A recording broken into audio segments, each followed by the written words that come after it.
Muito boa noite, queridos amados, né?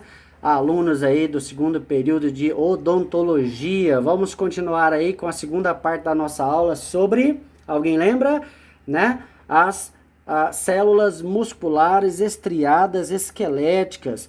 Por que que eu estou estudando morfofisiologia desse sistema muscular estriado esquelético? Muito fácil, né, galera? Porque está diretamente relacionado com o aparelho locomotor, que é um tópico importante da ementa de vocês. Nós paramos na aulinha de ontem falando sobre a morfologia da fibra muscular esquelética, lembra? Ó, né? Então, a fibra muscular, ou seja, a célula muscular, ela é constituída por feixes, né, de proteínas envolvidas por esses, né, canais aqui, que é o retículo sarcoplasmático, e tem ainda entre esses feixes de proteínas esse canalzinho chamado de túbulo T, que vem de fora para dentro, conduzindo alguma coisa. Se é um canal, ele conduz alguma coisa, né?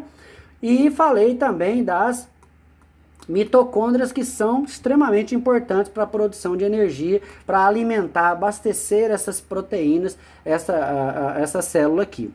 E nós finalizamos a nossa aulinha falando da morfologia da miofibrila, ou seja, a morfologia da estrutura interna da célula muscular, tá? Então, veja, perceba que aqui, ó, tá vendo? Cada pontinho desse, ó, cada pontinho desse é um fiozinho de proteína.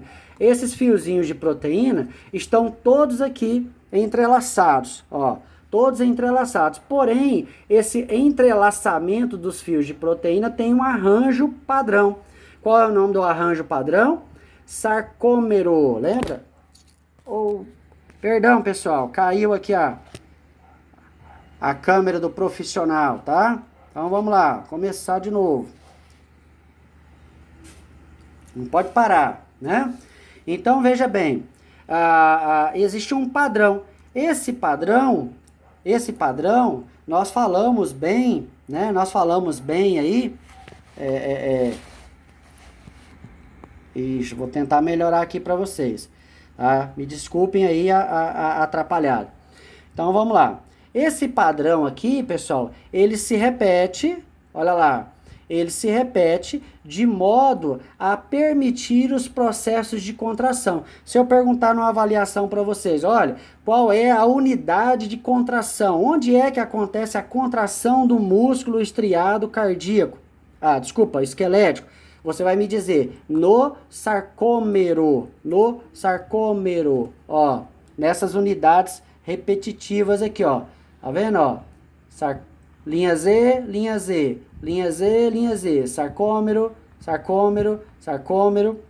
né? Viram lá? Então, essas unidades de repetição são fundamentais para mostrar que o músculo estriado esquelético ele possui uma padronização de movimento, morfologia e de função, né? Eu preciso que todos os feixes, ó, vou voltar aqui, todos esses feixes, aqui tem um feixe de proteína, aqui tem outro, eu preciso que todos eles realizem o mesmo movimento ao mesmo tempo.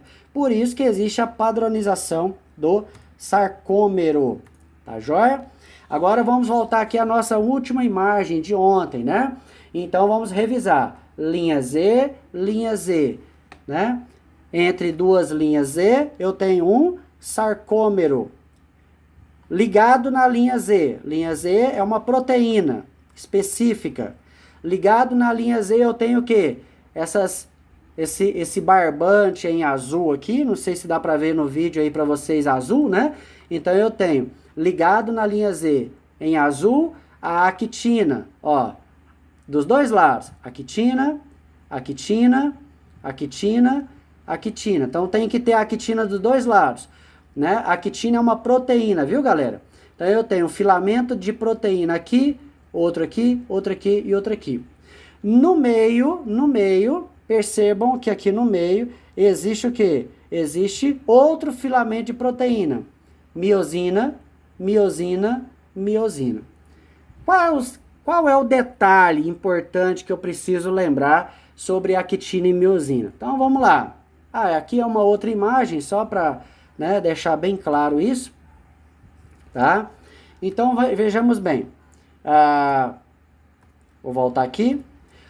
Bom, eu falei para vocês que eu precisava conhecer a morfologia para entender a fisiologia. E é isso que nós vamos ver agora, o processo de fisiologia dessas formas que eu acabei de mostrar, dessas estruturas que eu acabei de mostrar, como que elas funcionam.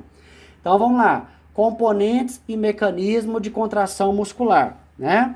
Como que o músculo funciona? Ele precisa, é uma receita de bolo, viu, galera? Actina, miosina, que são as proteínas de contração, troponina, tropomiosina, ATP, que é a molécula de energia, e cálcio.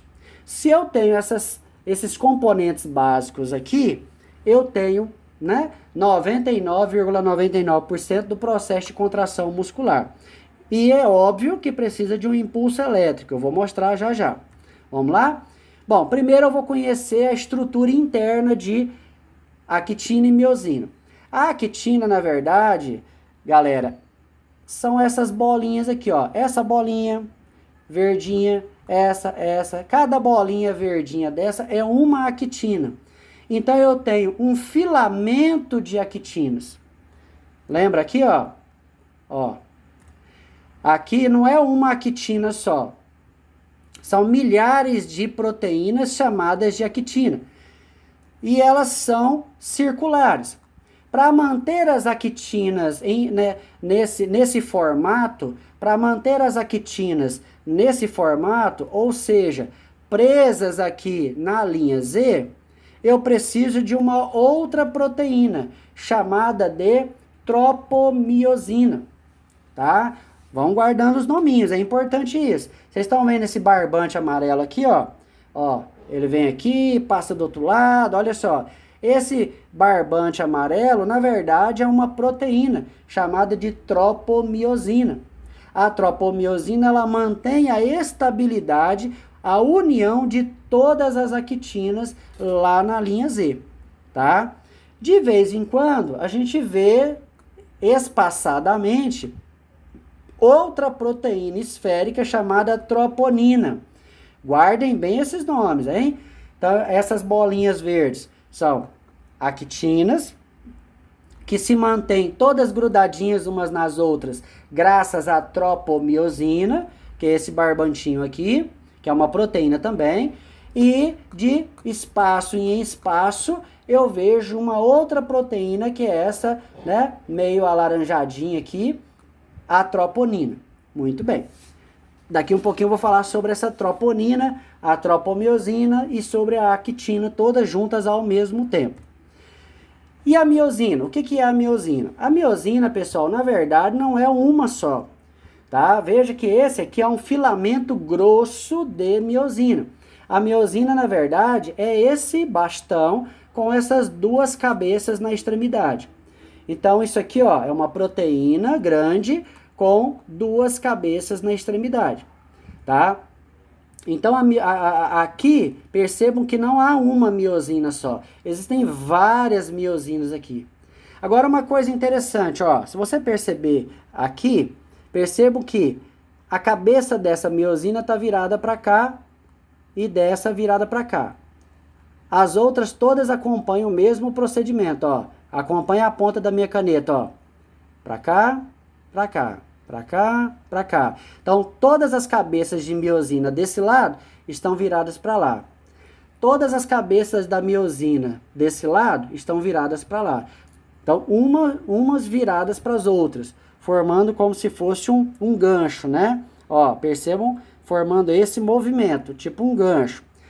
Vai ser importante isso, vocês vão ver daqui um pouquinho, tá? Então, aqui, ó, aqui eu tenho filamento grosso de várias miosinas e aqui um filamento grosso de várias actinas. Muito bem. Agora vamos ver como tudo isso funciona para que haja contração muscular estriada esquelética. Professor, o senhor está falando essa palavra estriada o tempo todo. O que, que é o tal do estriado? Eu vou voltar aqui só um pouquinho, pessoal, só para vocês entenderem o que eu quero dizer. Olha só. Vocês estão vendo que existe uma mancha clara, mancha escura, mancha clara, mancha escura, mancha clara, mancha escura, mancha clara. Isso nós chamamos de estrias, tá? Por isso que o músculo esquelético é chamado músculo estriado esquelético. Estriado porque tem estrias. E o que são as estrias? Muito fácil, né? São essas áreas mais escuras, essas linhas mais escuras. Professor, e por que tem essas linhas mais escuras? Olha agora, vocês vão entender legal. Onde você tem actina e miosina uma sobre a outra, é a área escura. Percebam aqui? Tá vendo? Então, essa área escura tem actina e tem miosina, então essa é uma estria. Tem actina e miosina uma sobre a outra, então isso é uma estria. Então, lá no músculo, ó, a gente vê essas áreas escuras aqui, significa o quê? Significa actina e miosina uma sobre a outra. Bacana, né? Aí a gente vai entendendo melhor as coisas. Tá? Musculatura estriada. O que são as estrias? É a sobreposição de actina e miosina. É tanta actina e miosina uma sobre a outra que fica escuro na coloração lá no microscópio. E aí a gente chama isso de estriamento.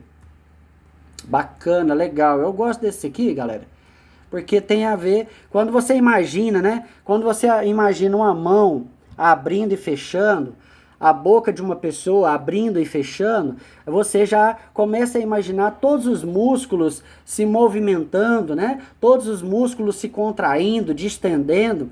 E aí você percebe que o seu corpo ele é dinâmico. É por isso que nós trabalhamos morfofisiologia. Você entender a forma e entender como que aquela forma está funcionando num determinado momento, respondendo a uma determinada ação nervosa. Bom, partindo aqui para os finalmente da parte fisiológica. Olha só, percebam que em azul eu tenho o quê? As miosinas e as cabeças. Ó, tá vendo? Agora aqui em cima eu tenho o quê? O filamento de actina. Agora, vejam aqui, galerinha, que a cabeça da miosina encostou aqui na actina. A cabeça da miosina encostou aqui na actina. Uai, por que que isso acontece? Por que que isso é necessário, né? Vamos voltar aqui, ó. Ó. Vou voltar aqui. Vocês estão vendo alguma ligação aqui entre a actina e a miosina? Não. Né? Vocês estão vendo que não há ligação entre a actina e miosina. Então, a cabeça da miosina não está ligada ainda na actina. Isso significa que esse músculo, ele está relaxado, ele está distendido, ele está, teoricamente, em repouso. Então, quando eu não tenho ligação, né, uma ligação física, mecânica, entre a cabeça da miosina e a actina, significa que o músculo está em repouso, relaxado. Agora, vamos voltar lá, né? Agora, veja só, a cabeça da miosina, viu aqui? Ó, a cabeça da miosina encostou no filamento de actina. Agora, veja aqui, essa é outra ilustração. A cabeça da miosina, ela se movimentou para a direita, né? Viram aqui? Ó, cabeça da miosina, ela se movimentou para a direita. E quando ela se movimenta para a direita, ela arrasta quem? A actina. Então, galera, olha que bacana aí, já começou a fazer sentido o negócio. Então, quando a cabeça da miosina encosta na actina, ela está fazendo isso para quê? Ó, esse movimento. Ela encosta aqui, encosta na actina, puxa. Encosta na actina, puxa. Esse é o movimento de contração. Ó, na contração muscular, a fibra de miosina se liga à actina. A fibra de miosina se liga nas actinas, né? Arrastando para dentro da banda H. Assim a banda H some, a banda I fica diminuída. O que ele está dizendo é o seguinte, ó. Vou voltar aqui. Quando a actina, desculpa, a miosina se liga na actina, o que acontece? As miosinas vão puxar as actinas. Então, a actina vai, olha o que ela vai fazer? Ela vai fazer isso, ó. Ela vai fazer isso. Ela vai sair daqui e vai vir para cá. Então, essa região aqui diminui, essa região aqui diminui e essa região aqui no meio diminui também. Esse é o movimento que nós chamamos de contração. Contração, tá? Vamos lá? Ó, para vocês entenderem é legal. E como que a cabeça da miosina vai encostar, como que a cabeça da miosina vai chegar até na actina? Por que que isso acontece? Agora que é o momento mais importante, prestem bastante atenção. Percebam que aqui, ó, tubo longitudinal. Sabe o que que é esse tubo aqui, pessoal? É aquele que eu falei lá atrás, né? Aquele retículo sarcoplasmático, lembra disso? O famoso retículo sarcoplasmático. Se você voltar na imagem lá atrás, são aqueles verdinhos que ficam em volta das fibras das miofibrilas. Para que serve o retículo sarcoplasmático ou tubo longitudinal? Para armazenar cálcio. Galera, uma das principais funções do cálcio é atuar no movimento de contração muscular esquelética. A gente geralmente trabalha cálcio, fala, o cálcio é importante para a formação dos ossos e tal. Sim, ótimo, né? Maravilhoso. Mas sem cálcio não tem contração muscular esquelética. Percebam que o cálcio está aqui dentro. Professor, de onde vem esse cálcio? Vem do lado de fora. Ó, vamos imaginar que aqui no limite, né? Aqui seja o limite da célula, a minha caneta, ó. Tá vendo aqui a minha caneta? Então, aqui seja o limite da célula. E no limite da célula, ou seja, na membrana plasmática, tem o túbulo T. Quer dizer o que, professor? Quer dizer que o túbulo T é a porta de entrada de cálcio. Túbulo T é uma porta de entrada importante para cálcio. O cálcio entra por aqui e vai ser armazenado aqui no tubo longitudinal ou retículo sarcoplasmático, tá? Ora, o que acontece? Então, o cálcio entrou aqui no túbulo T, passou pela membrana plasmática, entrou no citoplasma através do túbulo T e foi armazenado aqui no tubo longitudinal. Então, estamos dentro de uma célula, né? Dentro de um feixe de miofibrilas, de fibras de actina e miosina. Tá? Então, tudo isso aqui que eu estou mostrando é dentro de um feixe de miofibrila. Aqui, ó, eu estou mostrando para vocês, é aqui dentro, ó. Nós estamos aqui dentro. Muito bem, então vamos voltar lá. Ora, o que acontece? Esta célula, ela vai receber um impulso elétrico, tá? O impulso elétrico autônomo. O que é um impulso elétrico autônomo? Quer dizer que vai causar um movimento voluntário. É um movimento que depende da minha vontade. É como eu dizer assim, ó, movimenta a mão.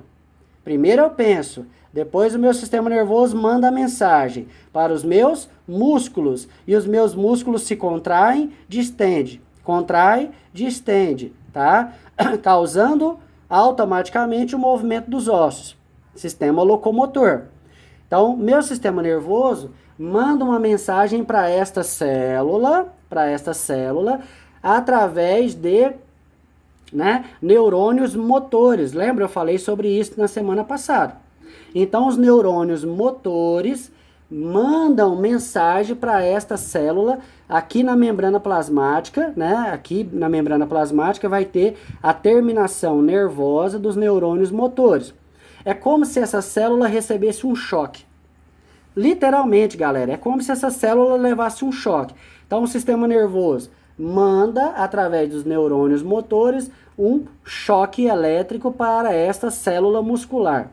E o que a célula faz quando ela recebe o choque? Ela libera cálcio. Uai, professor, é para isso que serve o choque que o sistema nervoso manda para o impulso elétrico para a célula esquelética, né, do músculo esquelético? Sim. Então, esse cálcio, prestem bem atenção nisso, o impulso elétrico ele vem na membrana, dá um choque aqui, esse choque vem por aqui e vem para cá. Automaticamente esse cálcio vai sair do reservatório e vai entrar onde? Na troponina. Lembra que eu falei para vocês? Ó, de tempos em tempos na actina tem uma tal de troponina. Para que serve a troponina? É um sítio de ligação de cálcio. É um sítio para ligação de cálcio. Vamos voltar lá? Então, ó, esse cálcio estava guardadinho aqui, ele vem para cá. A troponina, ela aumenta o seu peso molecular e veja que esse fio verde, ó, é a tropomiosina. Aumentando o peso molecular, o que acontece com a tropomiosina? Ó, a tropomiosina estava aqui. Lembra disso?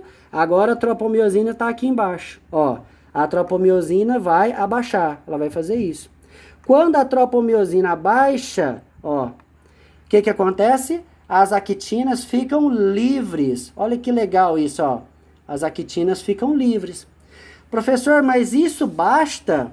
Isso basta para a cabeça da miosina encostar aqui? Não, não basta. É preciso que um ATP, né? Um ATP, adenosina trifosfato, uma molécula de energia seja quebrada aqui dentro na presença de magnésio, tá?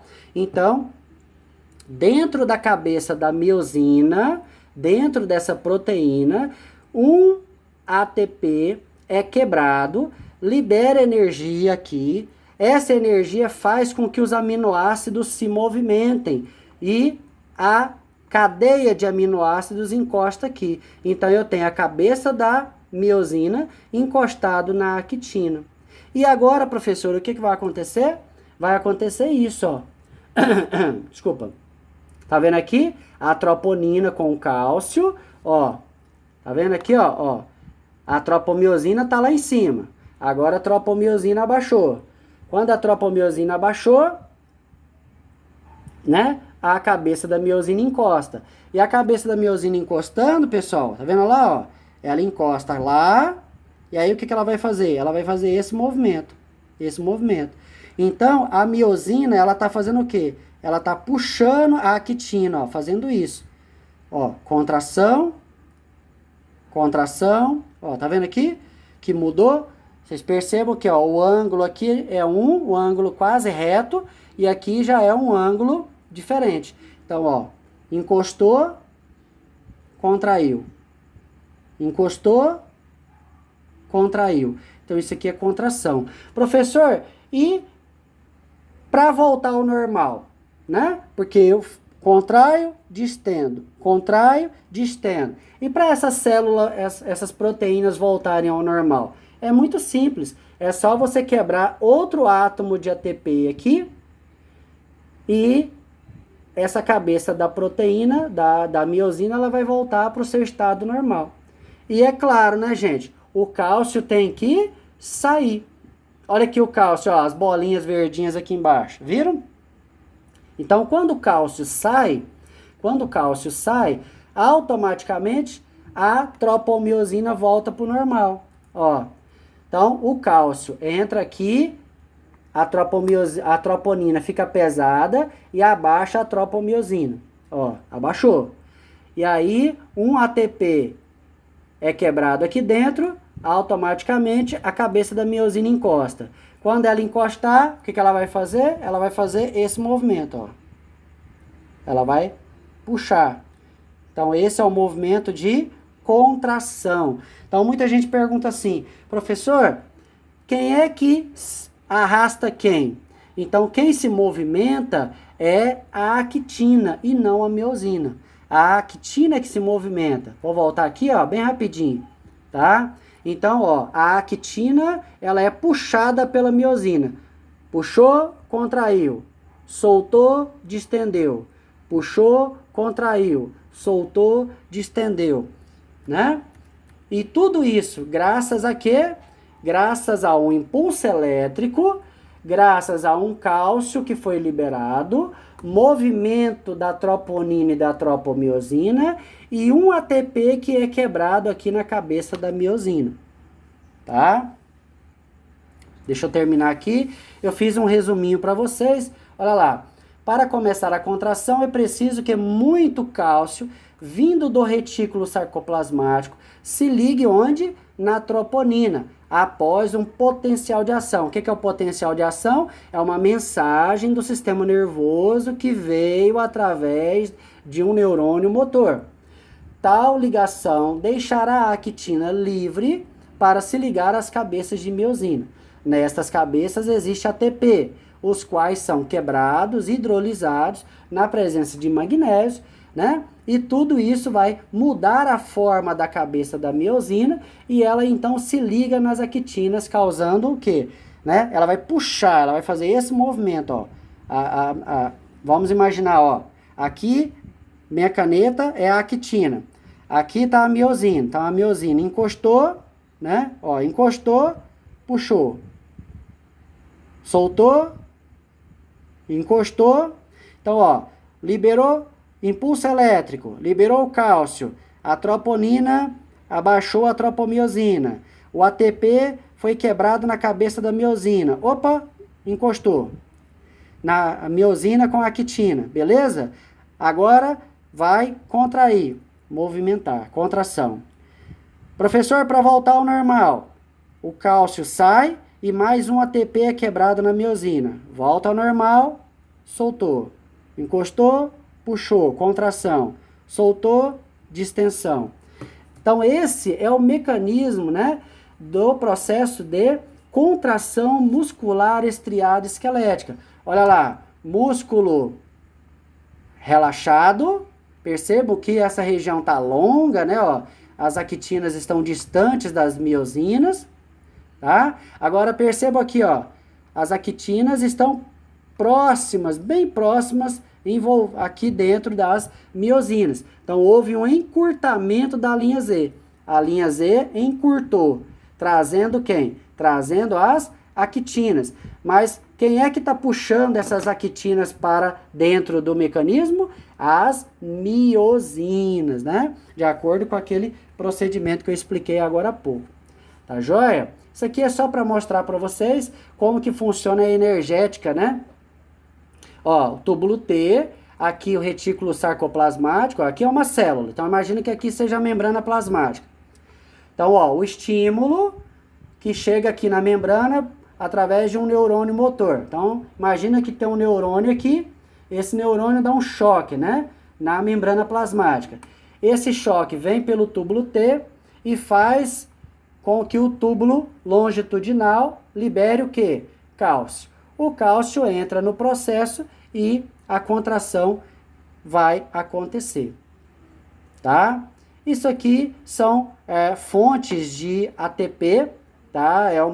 Essa parte da aula, ela é mais voltada para bioquímica, tá, pessoal? Então eu não vou entrar muito nesse aspecto aqui, mas é só para lembrar que o ATP é uma molécula de energia que pode ser produzida pela degradação de 3 substâncias.